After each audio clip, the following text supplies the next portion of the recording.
Everything, just don't move anything right now. You're front and center, and I think we're good to go. Sounds good, man. Nice. Hey, I've been meaning to ask you this. We've been talking in the past, and you've come on. You've talked about like your sport background and just like your like martial arts background and stuff. What was your sport background? Like, what sports did you play? And you said at a pretty high level too. Yeah, yeah. Not a yeah. Thank you for asking. So the first sport I learned how to play was soccer, and I Okay. did that from the time I was 6 up until 18, 19. I did all the way up until high school. Was actually pretty good at it. Got awards and stuff in high school for it. Even got recruited at the age of 13 or 14 to go into like an academy Mhm. in Europe. And you're Wow. Yeah. yeah, back then, like back in the 80s, that was really unheard of. Not too many, From the you States. know, Yeah. yeah. And so being the only brother, pretty much, and it was Hmm. me and my cousins. When we were, our mothers got us into soccer, and we were the only African Americans, pretty much, in a lot of the league circuits. But Hmm. we were all pretty talented, and so Yeah. Yeah. soccer was trying to build up back then, and so Europe was already coming over looking at like select athletes. And Hmm. yeah, I got recruited like 13, 14 years old, but mom's wasn't having it. She wouldn't she yeah, she wasn't letting me go. Nah. And then I played football too, and I got a chance to play in college and then try out for some pro teams Oh, after for real? college. Nice. Yeah. Yeah. Yep. Yeah. Solid. There. What Yeah. position? Wide receiver and running back and kicker because I was a soccer player. So Oh, great. There you yeah, yeah, I was a go. pretty good field goal kicker. Nice. There's your roots. So football's my roots too. So Oh, okay. Oh, yeah, I yeah, think I yeah. heard you mention that. What position did you play? Defensive back. Oh man, we would have had some battles. We would have had some battles. Yep, yep, Oh man, DBs were my specialty. yeah, Yeah. yeah. We're still trying to be polite. You see this? Like this, like the trash talk wants to come out because we're like, I was like the guy. I wasn't like the big interception guy. I was the guy who would just like jam that ball loose every time you try to catch it. Okay. So It's funny. It's just like when we start talking like this, I love it when it just comes back because that the trash talk was kind of like part of the fun of the game too. yes, Yeah. which is funny, and this is kind of like just it's like an easy segue into what we're talking about here about forgiveness, because like that's the sort of thing where um, a defensive back. This is the line that I heard growing up all the time. A good defensive back has a bad memory, Oh, 100%. Yeah. right? And Yeah. people, what they mean by that is there'll be times that like someone will make a big play on me, and then you have to line up and go against them again. And if you're stuck in what happened in the past, three Yes. minutes ago, 35 seconds ago, it's going to happen to you again. You're going to repeat the same cycle of letting more and more failure happen. So you need to be able to kind of get that out of your head, recalibrate, and then get ready for the next play in life. Oh, love it, man. Yeah, I love how you said that. That's and that's one of the big things now that I don't play football anymore. It's been like over 20 years. But the lessons that I've learned in the game and I'm using them now are huge. And I wish Huge. more coaches and trainers would use that to make the athletes better people because I think you become a Mm-hmm. better person, you actually become a better athlete. You really do. You know, Right. if you're Right. just like awesome on the field, but you got a really chaotic and unstable life off the field, we've seen this too many times. It Yeah. eventually Yeah. will Yeah. catch up to you, and Mm-hmm. you won't be in a position to play. You can't be because You can be. you're not stable, mentally, emotionally, Sure. and it won't work. Right. I think Yeah. long before we started saying like how you do Pilates is how you do life, we'd have to say how you do football is how you do life. You know, and I think I'll give you a second to think about it. I'm gonna throw my answer out. What were some of the takeaways, the kind of life lessons that you got from your coaches over the years? Was there anything that they said that just stuck with you that you kind of took into other parts of your life? Man, you okay? You hitting the hot button. Really good question. Yeah, I have I one if you need to formulate it. So go ahead. But Yeah, I appreciate. Wow, that's a great question. um, Um, I think probably the best coach I've had, or the one that's most memorable, was the one who actually got me into soccer. And he wasn't even a coach; he was just a mentor. He was a guy from my church who saw that me and my cousins were, we had some ability. He saw we had ability, and he actually approached our mothers and said, "Listen, I watch your kids play, and I think they would be really good in soccer if you interested. I teach soccer. I play soccer. I can help out your kids, and wow, you yeah, know I can help them maybe go somewhere if they want to do something with it. But I think it would be good for them." And so his name was Scotty. He went to our church.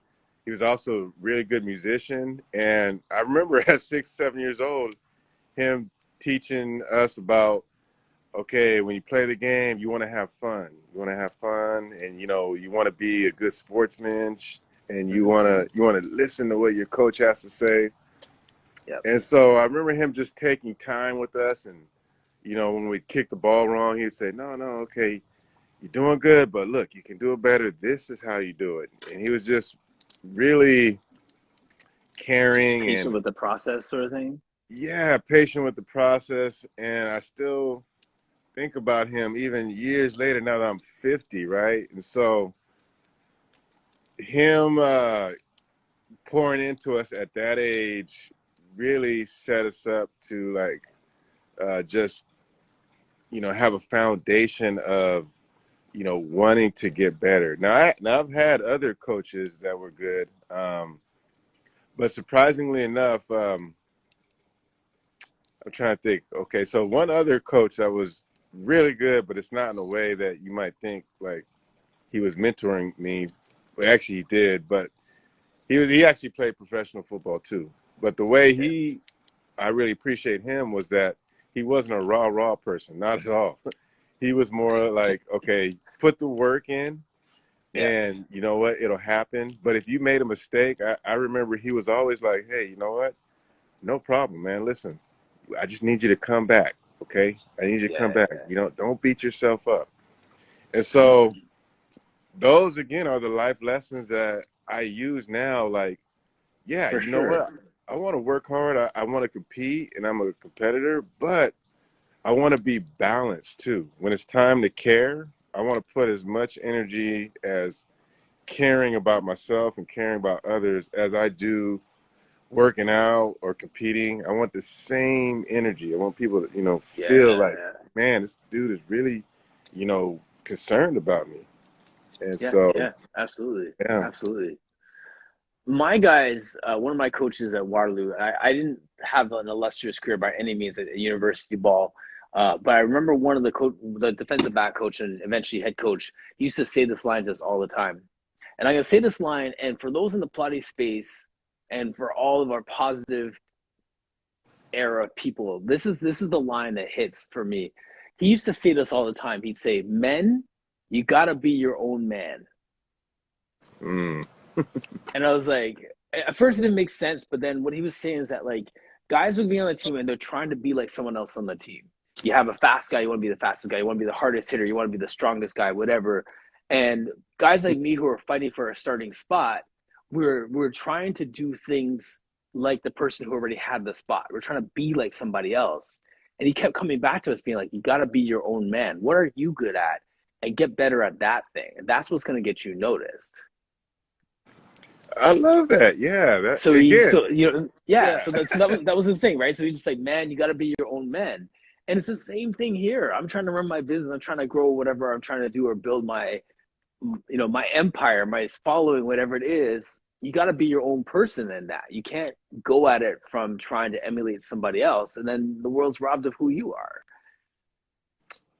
Brother, So preach. Preach, man. Okay, so now I'm interested. How are you doing your own unique business where they cannot go anywhere else and say, oh, yeah, Martin does it like this? Like, no, I can only go to Martin because he's got a way of, you know, bringing out the Yeah. movements in me, Well, right? that's well. I think there's two things, like one hard skill and one soft skill. Now that I'm just kind of thinking out loud, the hard skill would be I, as much as I love working with everybody, I put it out there that I enjoy working with men. I want guys to understand that Pilates can be a missing link for them, that this is something that can challenge them. They need to be courageous and explore something other than what they're comfortable with. All that speaks so that men understand that this could be a game changer for them. If I get that out there enough and do like Real Men Do Pilates as my handle and just talk it up with athletes and all these different things, then coaches will think I need to get my guys in with you. Women will think I need to get my significant other with you. You know, doctors will think I need to get this guy talk. So I get in everyone's head the hard skill. Like I am the guy if you want to get men doing Pilates. I want everyone to think that. Wow. So that's one piece of it.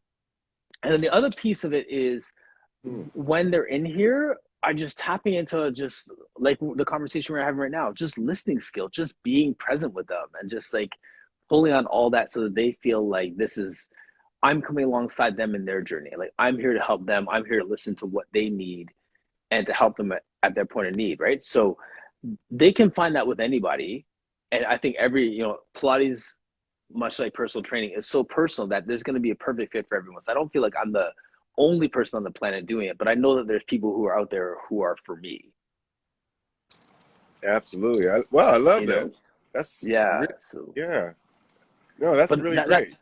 yeah, that ties back to it, man. Like, be your own person, right? Like, I mean, like everyone has their niche, right? So when I was in personal training, I wasn't the guy that people go to for pre-competition, bodybuilding. I was a guy for like functional training. You want to learn how to use a TRX, or you want to just work on your physique or be better at a sport. And then they go to someone else that they need to lose weight because they want to, drop 50 pounds or someone, whatever. You lean into your niche and just try and do that one thing really, really, really, really well. Yeah. Yeah. So Yeah. You know what? You found it, man. Yeah. You found the key. In fact, mhm. as you were talking, I was thinking about a message I was listening to Miles Monroe because we both like Miles Yes. Monroe. Yeah. Yes. And he was talking about when you find your passion, you find the one thing that you're literally living for. And it's the one Hmm. thing that brings everything else to you. People get attracted to you when you find your one thing. And Yes. so, yeah, what you just said, man, is like, see, Hmm. it works. It It's, works. yeah, It works. And for those who are watching, I had to say this part too. Stick with it. Like, I mean, there's things that I'm yes, doing and saying now that I was doing and saying when nobody was listening. yes. You Oh know what I'm my saying? God. So Yes. like I'm at a point where there's people who call me out of the woodwork. They're like, "Hey, I worked with you 15 years ago for like 2 sessions back at this gym. I heard that you're in the area. I want to bring my son in to work with you." I'm like, sure. Like I didn't even work for that, but that's just being consistent with the same message for so long. Yes. People quit too soon. Oh my God. Okay, I can Sorry. Yeah. resonate with that. Yeah. Yes. Go, go, go, go, go. I'm writing this down because I don't want to lose my thought, but you go with yours. Yeah, man. Okay, so with the clothing line, I Yes. tell people I'm not a What's up, Alex? designer. Okay, this is Mhm. this is more than a passion. This is a calling. So that's why I move the way I move. So with that said, I've been doing it now. I can't believe 2 years has already passed.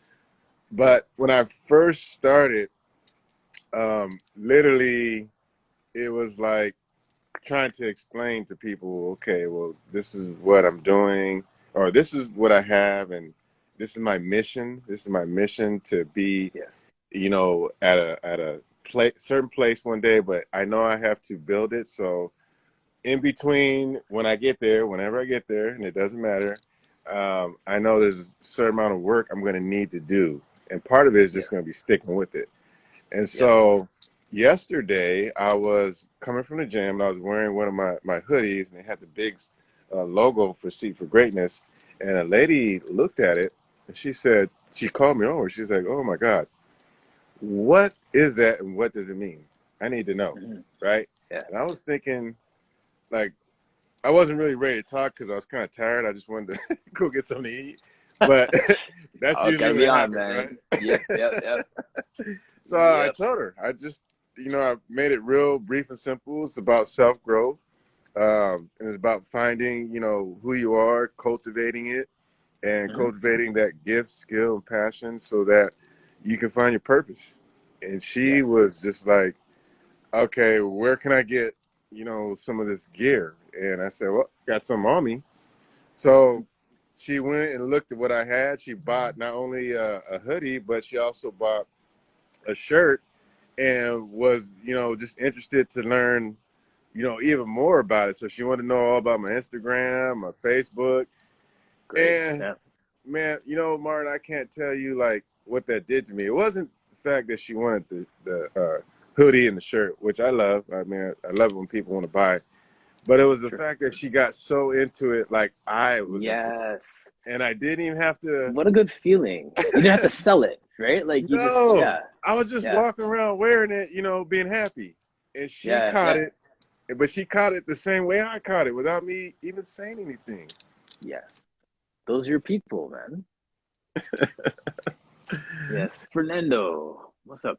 I was gonna say all on the same line of just being consistent and just sharing that message. Like one of my clients was talking to me the other day, and she was saying how like she has a really successful business, and she's been here in a chat a few times just recently, and she said this line. She's like, "Man, like the first 20 years of her business was really tough, and now they're in a good spot, and their business is growing and stuff." And I paused on that for a second. I was like, I don't know anybody that sticks out anything for 20 20 years. years. Oh my God.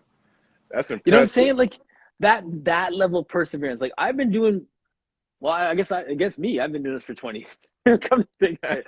But it's like I started in 2002. So this is like, this is 2002. This is 20 years for doing my personal training thing, right? And my whole fitness thing. But the point I'm making is like we give up and we change our vision, we change our direction, we make these pivots so suddenly Mm. when sometimes we need to continue with that message. Like if like 10 years from now, Seeds for Greatness, you're gonna be rocking. It's gonna look easy. Someone's gonna see what you're doing. It's gonna look effortless because you have been just pushing it and just wearing it and living the message for this long. Yeah, So yeah, exactly. Yeah, I mean, it's a great point. Yeah, I mean, I check in with God every day on this thing, and I'm like, just, where I'm at in life, I understand like highs and lows are part of the deal with this thing. There are going to be days where, yes. I don't know, like, okay, what's going on? Nothing's really moving, but it actually is. As long as I stick with it, it's Mm-hmm. moving. And Yes. so it's a great, awesome thing to have something to, build up some resources, but build up people at the same time. Absolutely. Absolutely. Yep, Absolutely. yep, yep. Do you got a minute, man, to talk Yeah, on the topic that we're all right? yeah, yeah. Come on, man. Let's do it. Forgiveness. Got to do Now, it. Got to have it. Yeah. the reason why I'm bringing this up is it's like it's a personal thing, but it's a professional thing too. And I think sometimes we get roadblocked in where we're trying to go professionally because of something that's eating us from the inside out in our personal lives. Yes. So I feel like this is like, thinking on the whole Easter message and forgiveness and things like that. Like that macro message of Jesus is one thing. That micro message of what does that mean for me Mm. in my everyday life, regardless of where your faith origin is, there's going to be someone who's going to cross you. There's someone's going to hurt you. There's someone's going to do something to you. And do you get stuck in that place or are you able to forgive? And I put up there Mhm. forgive and because we always go forgive and forget. And that in and of itself can be a problematic statement. So I want to throw out a definition of forgiveness. Okay. And then I want to talk around it. And I welcome people in the chat to just throw in like their feedback on this too, because like it's a personal thing, but it bleeds into everything else we do. So I want to just throw it out there. Listen to this definition. Forgiveness is a conscious, deliberate decision to release feelings of resentment or vengeance towards a person or a group that harmed you, regardless of if they deserve it or not. Mm. Wow, that's heavy. That's heavy. A constant deliberate decision to release feelings of resentment or vengeance towards a person or group that harmed you, regardless of if they deserve that forgiveness. It's a lot in that. Ooh, yeah, that's a hot button right there. Yeah. When someone harms you, the ego and the pride are so strong in us that that's probably one of the toughest things I've ever had to work on is like letting it go. And like Yes. to the point where I've said, if I see that person or think about the person, there cannot be no animosity because Mm-hmm. otherwise it's going to stir me back up again. Yes. And I haven't forgiven. Right. I have to think, even when they come in my mind, I have to think, like release and peace and like well-being for them because Yeah. if I don't, again, those little seeds of, negativity and, anger, they're gonna plant themselves in again and it's gonna take Yes. me in a direction that ain't gonna be healthy. Not Right. good. Yeah. Absolutely. And like your thoughts about well-being towards a person is almost like the antidote for those thoughts of vengeance towards a person. Yeah, I've had oh man, okay, I'm glad you brought this up because so a couple of years ago, and man, okay, I feel like I got to throw this out here because it's so sensitive that I just feel like it needs to be talked about more. So I had a really nasty split with my ex a couple of years ago, and it did something just awful to me. I mean, it really took me in a place where, like, I almost didn't care about anything. And that was very dangerous because I knew I had a lot. I knew I had a lot to live for, but the devil was, boy, we were going rounds for weeks and months. And then I got to a Yes. point and I said, okay, I know God has got something great for me. And if this is part of the story, I gotta flip it where I'm gonna use this. I'm gonna get past this somehow and tell Yes. other people, listen, you know what, here's what I went through, here's how I Gonna worked live to on it. tell. Yes. Yeah, yeah. And I True. did one other step. I did one other step that was really tough for me. I said, I'm gonna go back and start telling that person as if we were in a really good place what I learned from them. The reason why, Mm-hmm. what I'm grateful for them. And I'm not gonna even think Yes. about it like, let's get back together. Let's, like pick up Mm-hmm. where we left off. Just, Right. what? Listen, it didn't work out, but I learned a lot from you. And then when I This started is where I writing, grew. Yeah. this is where I Yeah. grew. Yeah. And as I Yeah. wrote down the things that I actually learned from them, Mm-hmm. it became sincere. And when I wrote them, they didn't write me back. They didn't even want to talk to me at first. And I Yeah. said, you know what? Okay, this is where I'm literally gonna plant a seed, and if it takes root, it takes root. If it doesn't, then I tried. I Yes. tried, Right. and I kept doing it not once, not twice, but 4 times. And then my ex wrote me back, Mm-hmm. and it was real heavy because she was basically like, yeah, I learned some stuff from you too. And this is some like conversation I've never heard from her. So Yes. that I realized like, okay, you know what? I'm so glad I didn't give up on myself on this thing because yeah, it was Well about her, said. but it was really about me like It's challenging. about yes. Right. Okay, yeah, go, yeah, you know what I'm That's saying. exactly it. People, that's exactly it. The whole exercise of forgiveness is not for the other person. You're not doing the other person any favors. You're doing it for yourself. Yeah, yeah. I need That's and I your need to growth. I Sorry, needed to forgive myself because I was being so hard on myself. But for there were sure. things that were going on that were beyond my control, meaning like Mm-hmm. you can only do the right things that you're equipped with. Now that in any Yes. relationship, it's a give and take. So the other person has Mm-hmm. responsibility to do right things too, with each other. Yes. And But they so, have responsibility, but it's not in your personal control to make them do yeah, that thing. So you got to exactly. deal with that. And sorry to cut you off in there, but when you were saying about just that sense of like um, that feeling of control, like that almost comes full circle to our conversation about being athletes, being football players. Like you don't want to lose. You don't want to go out like that. You don't want to be a stat. You don't want to, and then when you can't control those stats, you don't want to be a victim. You don't want to be hurt.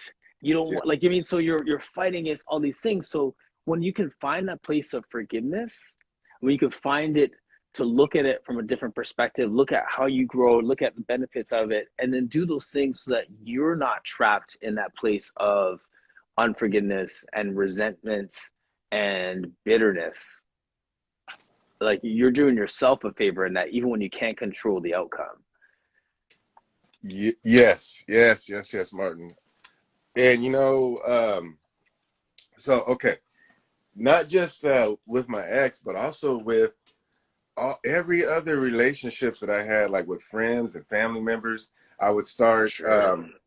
really looking at like how am I interacting with them, and what am I doing things to create tension? Because if Mm-hmm. I'm doing it in one area, I'm probably doing it in another area. And I was out as I Yes. would write in my journal, sure enough, I saw that, okay, yeah, you know what? The way I'm saying things or the way I'm hearing things is not quite the way that person is intending it. So I need to Yes. work on just listening and not try to put like a little spin on it where if they say this, okay, that's it, I'm done. Yeah. You, Oh you, know, you know? yeah. Yeah, yeah. Yeah. It's like a tripwire, right? So this is like a landmine waiting to go off sometimes. Phil Griffin has a few comments here. And Scoop Plies, well, give me a thumbs up if you want to join the chat, if you want to jump in with us. But I'm going to just read his comments here. First one he has is the hardest thing for me about forgiveness is that it's not a feeling, but a choice. And that's the struggle for me. It's not a feeling, but a choice. That's exactly it, right? Like, I mean, it's like, like the definition says, it's a constant, deliberate decision. Yeah, it's work. A You know what? constant, Oh yeah, yeah. yeah. The fact No, that please go we're ahead. the fact that we're talking about this is so important because one big thing is that black men, I'm just thinking about my own circle and myself. Mhm. We don't allow ourselves to be vulnerable, and then sometimes when we're around each other, we're not, again, encouraging each other to be open and being real. Like, Sure. hey, listen, man, you know what? I've had Yeah. some real, I had a tough relationship, and you know what? It kicked my ass, but I had to realize that I was part of the problem.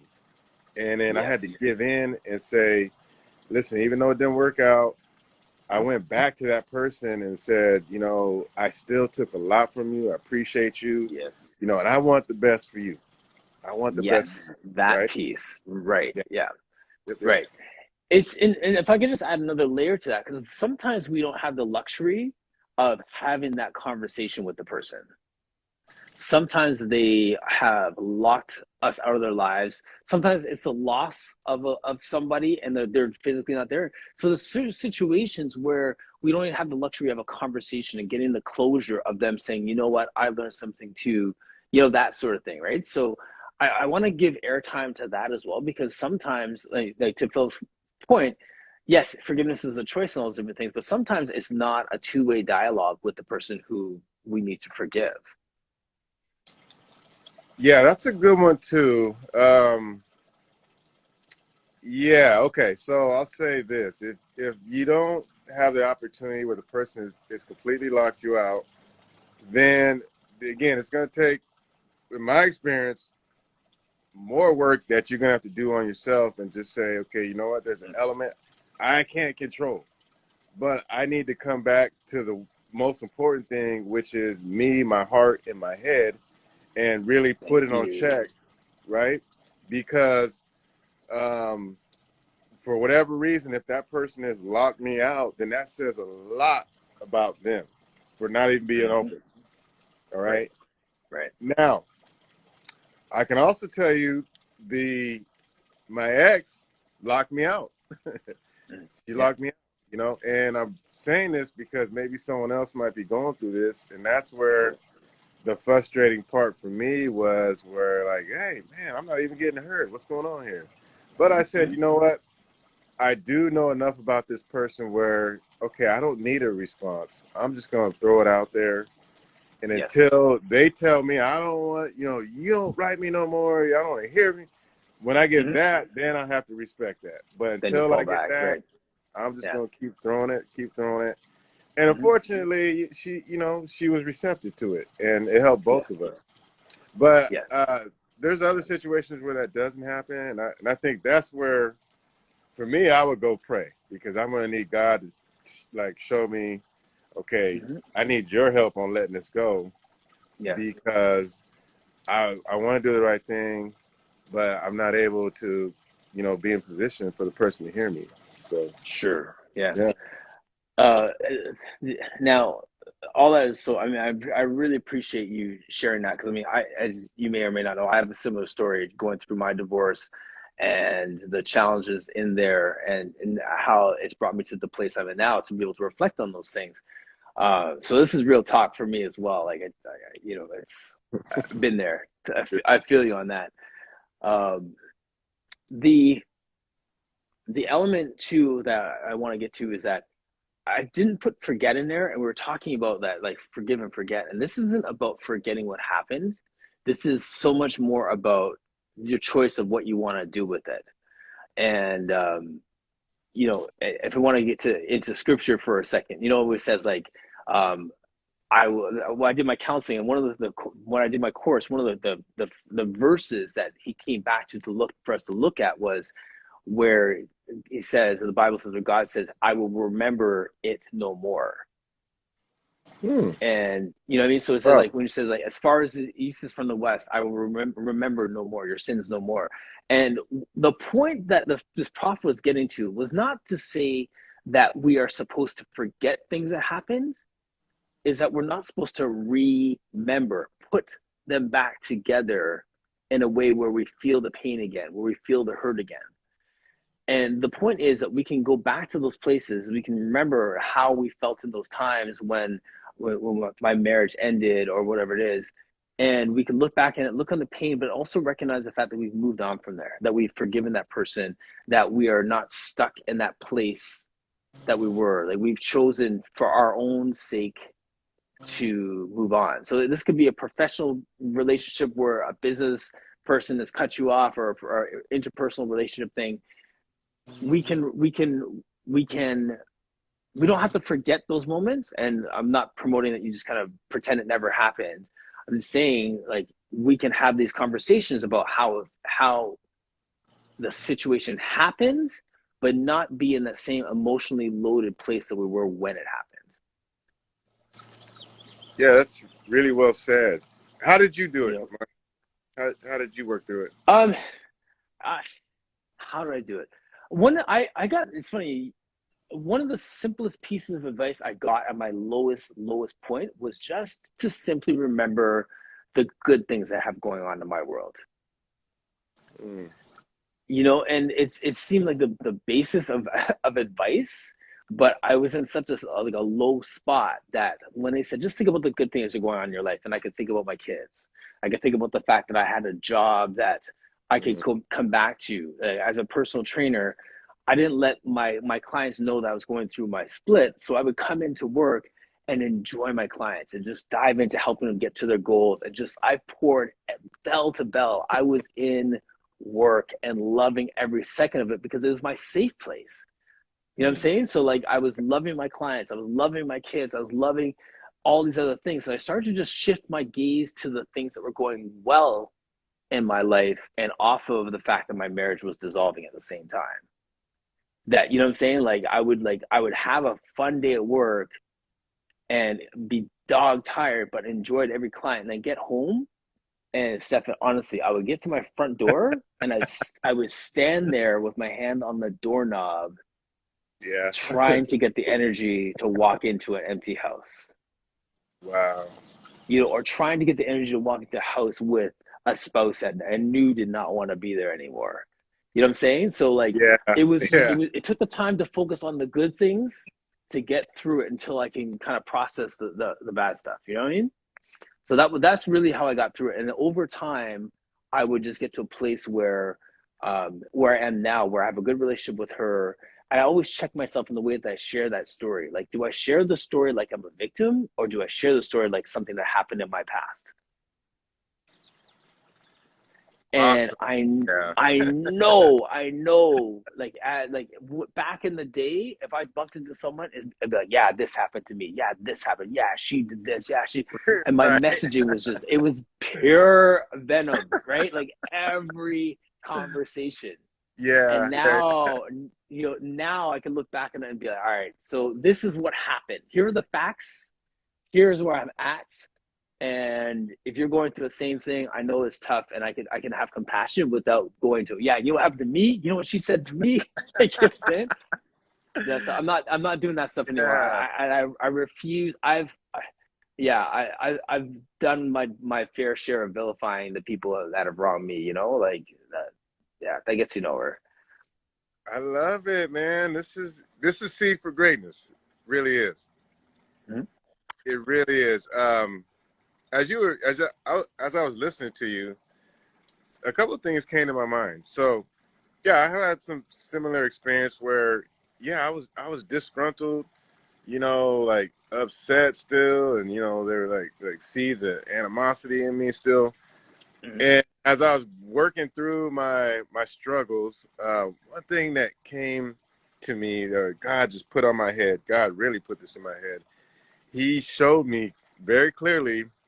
He said, "Okay, listen, there were times where you were 100% right, but even though you were right, the way you handled it was totally wrong,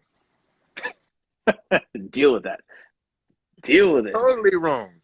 Mm. If you're right and you love that person, you say you love that person, even if they're wrong, they shouldn't feel bad when you tell them, hey, I didn't really, appreciate that.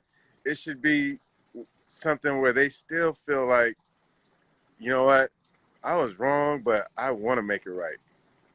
And when you get your relationship to that point with anybody, with friends, Yes. family, Yeah. you're in a different level now. Now you actually got a relationship.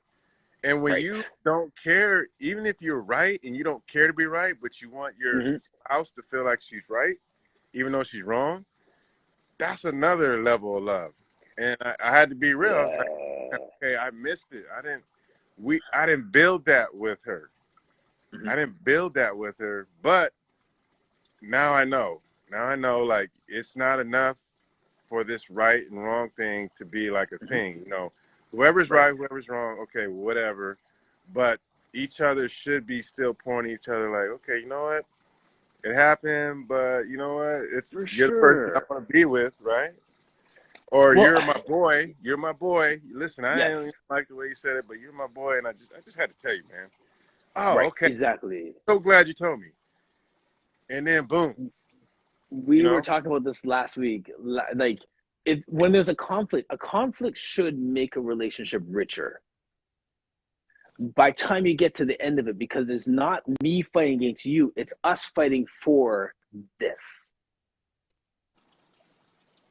Yeah. And the faster we can appreciate the fact that you and I are fighting for something instead of you and I are fighting against one another, whatever the topic is, relationally, professionally, whatever, that's when you can actually hear what the other person's saying. You can speak in grace, like what you're talking about there. I'm not just trying to posture up and win.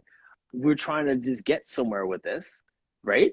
So that is so key, man. Like that is so key, and I learned that. I learned that through the big thing, like both of us talking about. For those who just tuned in, we both just shared stories of just a marital breakup and divorces and stuff like that. there's so many life lessons that come out of that, that when you have small issues, whether Mm. for whatever, like all those other things, you take it back to those big issues and how you navigated them. You pull out some points of reference from that, and then you deal with the small stuff. And that's key, right? So like, even circling back to our forgiveness thing, one of the lines that I love that someone said is like, around forgiveness and bitterness and resentment, they're saying like bitterness per se is when it's like you're drinking poison and hoping the other person dies. Mm. Yes. Well said. That's You exactly know, what it is. Yeah. Yeah. because for those who are just tuning in, when Stephen was talking about his process of forgiveness, it had nothing to do with the other person. It had everything to do with just processing what I learned, what I needed, how I need to move on with my life, thanking them for the life lessons that I got through it, and moving on. I'm going to tell you something else pretty deep, Martin. The struggles I was bringing into my relationship, I saw that they started when I was younger. They started from Yes, people. Okay, come on now. My role model, yes, and right. I love my family, but when it Here came comes the to but. relationships, it was very dysfunctional. Okay, Right. and as Oh, much as, again, like they're good people, smart people, highly intelligent, but yes. there's a big gap there in what they told me and what they showed me, and that affected me in a way as I became a man, and how I dealt with conflicts and how people talk to me and that sort of thing, because I had a warped perception. Yep. Still sort of have one because I'm still working on it here. You know what I mean? Yep. But now that I understood that, now that I understand that a lot more clearly, I can say, okay, you know what? Wherever my family was like, wherever my mother was like, wherever my father was like, my aunts who I was around, that was them. That was, their Yes. choices. I'm choosing to be me. Thank I'm going you. to do it my way. And if everybody looks at me, Be your own man. be my Yes. own man, 100%. If everybody thinks Yep. I'm crazy for what I'm doing, Yep. good for you, because I am. Hmm. I'm going to live Right. it exactly the way I feel like it should be for me. Right. I don't want to hear nothing else from nobody else. Okay? Because Mm-hmm. that's my body. Mm-hmm. And if I want to be forgiving, and you think, oh, you know, oh, that person's, running you over, or they're just going to play you again, good. I'm intentionally wanting to get played because I want to do it a different way. I don't need to win Right. at the thing, but I need to walk away feeling like, you know what? I'm a certain, I'm a person that really cares about other people, and I Yes. refuse for anybody to change that about me. Okay? Yes. Yeah. When what you're just saying about the way that we're brought up, the way that we learn things. This is in church, in our families, the West Indian background as well, right? So all these layers tie into it. The phrase divorce is not an option Mm. is was so dangerous, and I look back, and it's almost like saying, if someone told me that divorce is a very viable option, I think I would have tried harder than if growing up in the church and seeing all these families and seeing everyone else kind of stay together in some miserable relationships in some situations, because divorce is not an option. Mm. Because divorce is not an option, maybe I didn't try as hard because I just leaned back in the fact that, well, she can't leave because Mm. divorce is an option. I don't have to. I don't have to try. Yeah. That mindset that we were fed in different arenas, whether it's church, in our cultural backgrounds, in our family backgrounds, that say, put in the effort, date Mm. forever, like treat her like a queen. All those messages that weren't pressed in as much as divorce isn't an option for me, I think that had something to do with it from my perspective. When you don't listen to the warning signs, we don't pay attention to those over time, which is just because of what we're ingrained and what we learned all the way growing up. We learn that marriage is this pedestal, and you worship the institution of marriage over the person. You don't hear their heart. You don't hear what's really going on in their mind. You brush those things off because divorce is an option. So we're in this anyways. We'll figure it out. We're in it for the long run. We're trying to make things look perfect on the outside when they're crumbling on the inside. There's all these different messages that we get that we try and uphold this perfect image of this, power couple and all these different things. And all these messaging that we try and live up to force us into this demise as well. So, Yeah. Huh? so the other thing that you were just saying a minute ago, that just like sparked all those things for me, because and I'm not blaming the church. I'm not blaming my family. I'm not blaming, but I think that all those cumulative messages, when we're trying to form ourselves, they speak louder than the person that we're trying to become. Yeah, exactly. I agree with you 100%. Church is a powerful, powerful thing, but it can also be a dangerous thing because the way things are said and the way uh, they're shown, especially kids, certain things Yep. Yep. can be detrimental, right? Because they're saying one Yep. thing, but they're doing another. So you're Yep. telling me, yeah, God loves me and anything is possible, but I'm watching you come in and complain every Sunday about, how you're not making enough X, Y, money. and Z. Yeah. How, you have a problem with your boss and how, you hate your job. So you're telling me one thing, but I'm watching you live and it's a completely different story. And Right. that's going to do something to somebody, because if you're seeing that, from the time you're, 3, 4 years old until you're 18, you're not going to be 100% sold on where you're worshiping. I'm sorry, Mm-hmm, mm-hmm. you know, and that kind of like when you start getting that kind of influence, that's where the confusion comes from, because you go out in the Yeah. world and you see people that don't even really, they say they don't even really believe in God, but they're doing well in life and they have a Mm-hmm. pretty good relationship. You go like, Yep. wait a minute, hold on a second. This dude over here is smiling. He's happy. He looks really healthy. He's got, resources in life where he can Good take income. Yeah, care of them. exactly. Yeah. And he's Right. talking about, yeah, I believe in God, but, I don't necessarily believe in going to church. Mm. And you start, again, looking at that, and you're like, well, wait a minute. I've been sold on this, but I'm seeing Yeah. this over here. And Right. Right. it Right. Right. starts pulling at you. And like you were Yep. saying, in your family growing up West Indies background, you were taught that divorce is not an option. Well, that ain't fair, because what if, the person that you're with is making a complete, 180 on you, and they just decide they don't want to be there no more. And it happens to a lot of people, Mm-hmm. right? What do? You keep running after them and then just getting on their nerves, right? Right. So coming back to self growth, planting that Yes. seed in you, understanding that, what, there's certain things that I need in life to be functional and, have my foundation. That one of it is being able to really express myself, right? And if you can't Yes. do that with your spouse, Mm-hmm.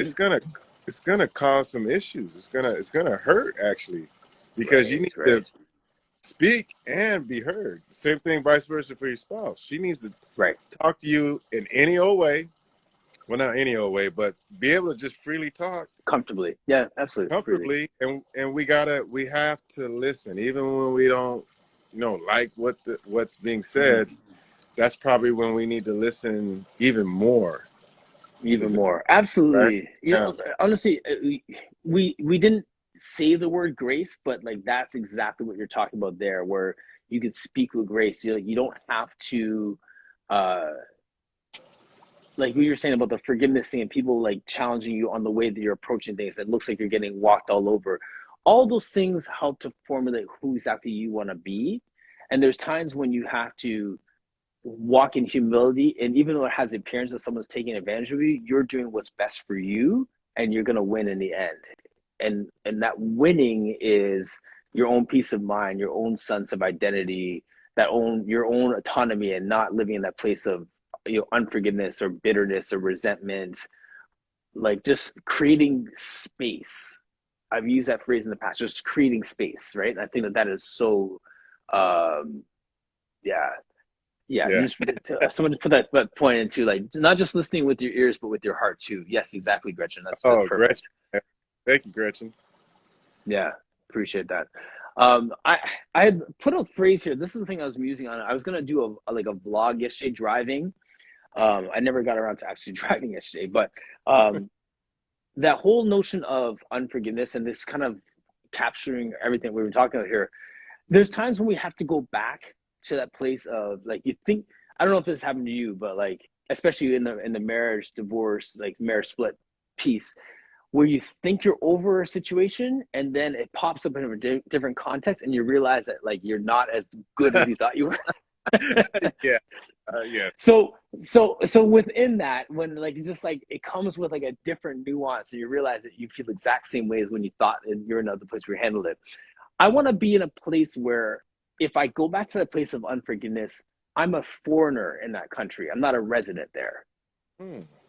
You know what I'm saying? Like I don't want to say that I don't live in this place of unforgiveness. I'm in unforgiveness right now, but like I'm just visiting. I'm just passing through while I'm sorting things out and then I'll be out again. Like, I don't live here. Hmm. And just having the grace with myself to know that there may be another version of the same situation that's going to come up where I have to address this again, and to have some some patience with myself as I'm working it out. So this whole notion of forgiveness is not an absolute one and done thing, people. There may be times where it comes back up and you have to deal with it in a different context, a different situation. It's gonna be wearing a different shirt than it did the last time it showed up, right? So you may not recognize it until you're halfway in. Yeah. So I just wanted to throw that out there that this is a continual process and that we are a work in progress, right? So Yes. Yeah. It's a fun journey, though. Once you start building up that muscle, um, you're gonna take some lumps because your ego don't want to give it up. Okay. mhm. So anybody who's listening and you're having trouble letting go and getting past the forgiveness, um, this is why I love boxing so much because taking Yes. lumps is part of the sport, and being like forgiving is think of it like a sport. You're literally Mhm. going to box with your ego, and Yes. first it's gonna hurt like a son of a gun Mhm. because you're used to doing it a certain way, years of your life. I'm, Yes. I'm talking about me right now. But then you get to the point where you learn how to duck. Yeah. How to, Bob and weave. yeah, bob and Uh, weave. Okay, all right, all right. So you learn, yeah. Yeah. you're bobbing and weaving, and then all of a sudden, when those bombs start coming at you, Mhm. Mhm. words and your own feelings, you learn how to just, okay, no, you're not gonna come over there. And after a while, they get tired of coming at you that way, Yep. right? And so Yep. for me, I really just say, okay, you know what? Sometimes I need to write it out. And it's funny, those same people that are like having issues with you, but you don't have Yep. issues with them, eventually they come back. It's just kind of crazy. And Yep. sometimes they tell you, I don't know why was so upset with you, but I know it was me. Or sometimes they'll do something different where they let they were the problem. They may not come out and say it, but they'll do Right. something to make it very clear. So either way, sometimes you just got to give it time and let people find out for themselves. So don't try not to Mm, react and feed into the negativity if you can. absolutely, absolutely. If I could just close out with this one, this back to football for a quick second. There was a guy who was like the starting, the starting running back, and I was like on the bench. I was red shirt. I wasn't even playing, right? And I saw this guy. He thought he was all that. And one time in the game, he got like knocked out. Like came across the middle, caught the ball, and got crushed. Like winded, had to get carried off, right? Okay. And I kind of smiled to myself, right? Because I'm still trying to fight to get a job, right? So I saw this guy who thought he was all that. He just got crushed on this tackle. And then he comes off and I go up to him like, so, Jarrett, what happened on that play? Right? And his response was just a lucky punch. And that's was like, all right, this guy is a fighter because you recognize that even when you get knocked down, everybody, it Mm. could just be a lucky punch. That's not the end of the battle. And there may be times when this whole topic of unforgiveness or whatever, that someone's going to get a lucky punch in, and it might knock you down, but you're not out. So I loved his perspective on it. Even the time when you thought that he'd be humbled by it and he's going to give up on it, he just brushed it off like it was just a lucky punch. Love it. Great way to end it, man. Yes, sir. Thank you so Um, much, Martin. Man, I appreciate you jumping on. Like we did go over time, and I appreciate like even though this is like unscripted for you to just jump in like that and to take the hour. That went so fast, man. That's how you know it's good. I'm gonna screenshot this. Egos edging. Nice. Matters of movement. Thank you, Gretchen. Thank you for your comments. Air control, Pilates, Debbie. Thank you so much for jumping in. Pilates, Carrie. Good stuff. All right, my friend. Thank you so much. And we are out. Thank you, everybody.